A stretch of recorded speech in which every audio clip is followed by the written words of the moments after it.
Hi everyone and welcome back to my channel. So yesterday in my video I said I was going to do daily videos heading towards Christmas.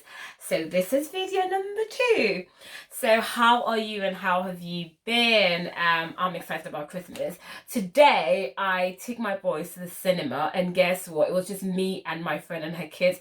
So it felt like a chattered cinema experience, but we went to see Frozen. I know, like we've got 4 boys between us, 2 boys each, and I know Frozen wasn't really meant for them, but we love Frozen, so we took them to see it and they enjoyed it anyway. So that's what I've done today. I went to the cinema, took the boys for a haircut, and then took them to McDonald's. But yeah, so today's video I am just going to talk to you about my childhood Christmas experience versus my adulthood Christmas experience. So yeah, so if you want to hear my story and hear my experiences, and if you can relate to them, I'll be glad. If you could just comment below and let me know.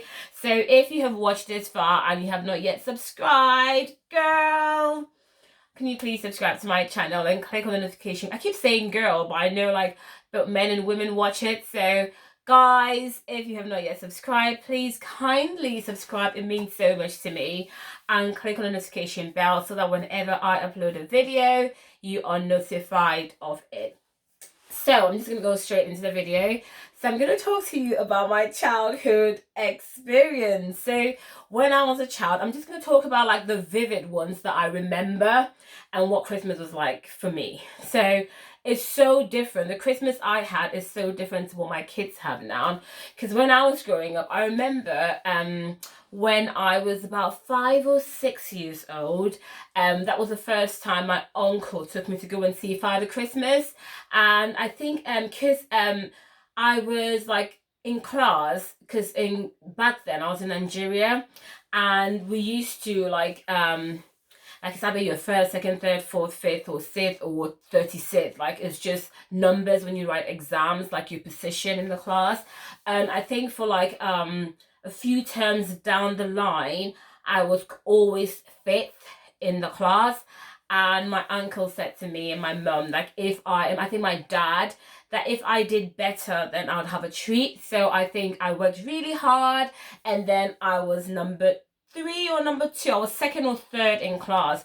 So my uncle was so excited, and he was like, well done, Aisha, I'm gonna take you all for a treat. Because my brother then was just killing it. Like he was 1st or 2nd, you know, one of those kind of brothers that put so much unnecessary pressure on you. Yeah, so then he took us to see Father Christmas, and I remember going to this like really dark room, and I was a bit scared, and then I went in there, saw Father Christmas. Then you could sit on Father Christmas' lap, so I think I sat on his lap and he gave me a present, and that stayed with me forever. Like that's the only time I saw Father Christmas when I was a child, and I never saw him again. I never went to see Santa again. Like I didn't even know him as Santa then. It was more Father Christmas. But when I was growing up, my mum sometimes, I remember once my mum bought me this dress. Oh my god, it was so beautiful. I think it's the prettiest dress I had ever seen. It was like a white and green dress, and then it had this sparkly green flower. It's like a leaf on this side of the dress. And she bought that dress like in April or May, and then she hanged it in her closet, and she told me, this is your Christmas dress. So like every time I would go open her closet and just admire the dress, just love the dress.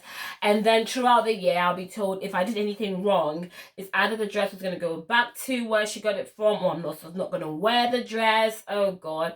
So I had to be on my best behavior the whole year so I could wear the dress.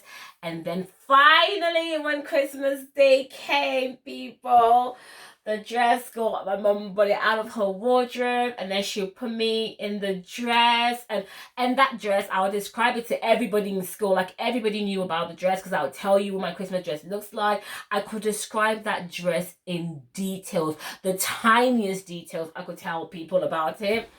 And then Christmas Day is when your mum would actually give you like her copper, or not gold, copper earrings, like her expensive copper earrings or necklace. And then that day she'd be like, you can wear this jewelry with your dress, but Aisha, make sure you bring the jewelry back. If you lose one of the jewelry, you'd come and meet me in this house. I always had a way of losing jewelry. Like I was always losing my earrings, and so you get to wear your new dress, my mom's jewelry, and they'll buy me shoes. Like my Christmas shoes were always so big, so they'll keep rubbing against my knees, my ankle, somewhere there, and then like you'll keep rubbing, and it even gets sore at the end of the day. But people, I would wear that pain with pride because it was a new shoe. Like she'll get it from, like, you know, in Ghana we had like the Togolese people had these things they sell, like shoes and clothes. So like Togo shoes, people, they were brand new. Those ones were not like second hand force shoes. These one was Togo, so like a higher grade, I would say. So then I would wear them, and then I'll go to church, and then would come back from church, and that was the only time. I remember once my auntie, she lived in England, and then she came back for the Christmas holidays, and when she came back, she bought a crate of minerals. And on Christmas Day, everybody, all the children were allowed to have one mineral. Like when I mean mineral, like a soft drink in, like, you know, those 500 milligrams, those 5 bottles, you could have one to yourself, and that was the only time throughout the year that you could have something like that to yourself. So I remember sometimes I'll be drinking it and spitting it back in just so it doesn't finish. I know it's disgusting, but then nobody wanted to finish their own first. We're all like trying to play because it was like a major treat for us, and that was the only time, because most of the time you get to share one bottle of Coke or Fanta with all your siblings or your cousins, or so it was like a really special time. And that was the time that, you know, parents would actually bake a cake or bake some pies, and like those were amazing times. So you come back from church, and then, you know, your mom would give you, like, you know, sometimes my mom would do like granite soup, peanut soup, and would have that with rice or rice bowls. And that was a time that they gave you, like, they didn't give you like the finger or the feet of a chicken or the neck of a chicken. Like you actually got like chicken thigh or chicken breast or the meaty part of chicken, like all to yourself. Like you did not have to share it. That was yours. Oh Lord, like it was, the feeling was amazing. And then you have your own slice of cake and your own Coke or Fanta, a bottle to yourself. You're not sharing. And those were happy times. Like we did not have like Santa like our kids have now, where they just come down from the stairs and all their presents are there, and Santa has been, and the chimney is this, and that. We did not have those stories. We were not singing songs like, Santa Claus is coming to town. Ooh, ooh. I was singing, oh, being cassette 24 to go room. Wow, we're living in the around. Woo, better bulletin again. Now, what do we gumu? Ube crossing. Now, I could bro in your. Those are the songs we were singing, or we're not singing. Santa Claus is coming to town. Ooh, nah. But those were happy times. Like I can say that apart from my mum's dress, that every Christmas she would either buy me a dress or get a seamstress to sew me a dress. Like that was my only Christmas present. Like no toys, no Barbies, no nothing, like nothing at all. Because Santa coming down the chimney and bringing you parcel, it was not part of our culture. So it was more like, oh, your uncle would come and say, hey, now they give you like a 10 CDs or 1 CD then, and then, you know, you're like, and as soon as he steps out of the door, your mom is like, give me the money back, and then they take the money off you. So you don't even get to keep the money, but then you get the money, but then they take it off you anyway.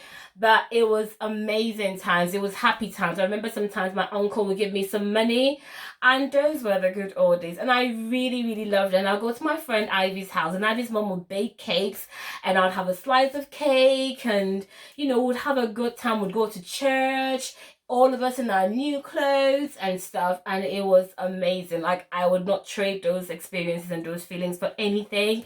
So even though we had nothing, like the experience and it was just so rich. Like it was like you valued it, you loved it, you looked forward to it. But now, flip side, I have my kids who like write letters to Santa, and they would say that, oh, Santa, you know, they want this and this and this for Christmas, and then, you know, and then I go get it.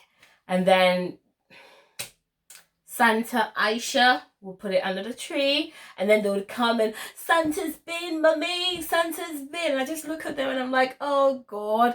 But then there you see the joy and the happiness in their eyes, and they're so happy. And you know, this Christmas my son was telling me, mummy, I asked him to write a letter to Santa, and then he wrote like he wants a electric scooter, he wants a quad bike, he wants a hoverboard.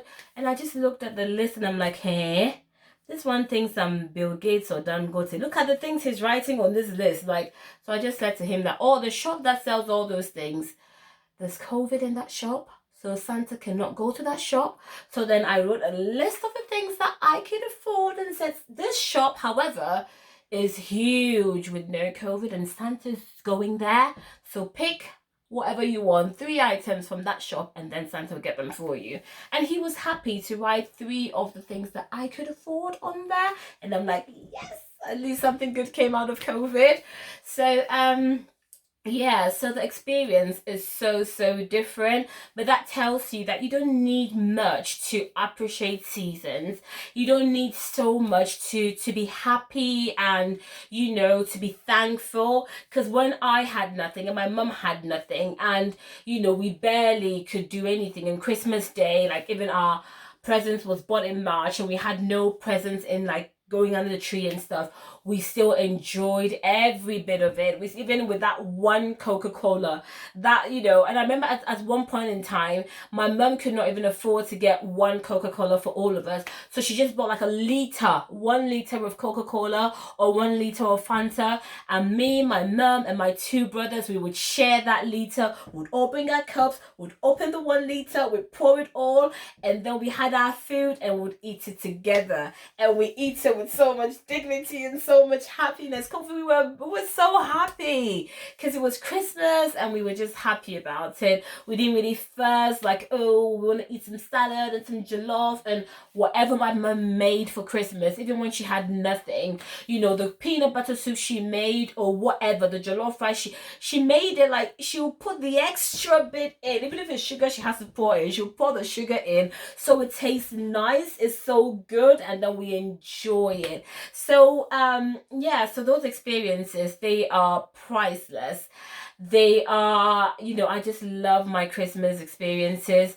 But now on the flip side, for me, Christmas, I still love Christmas.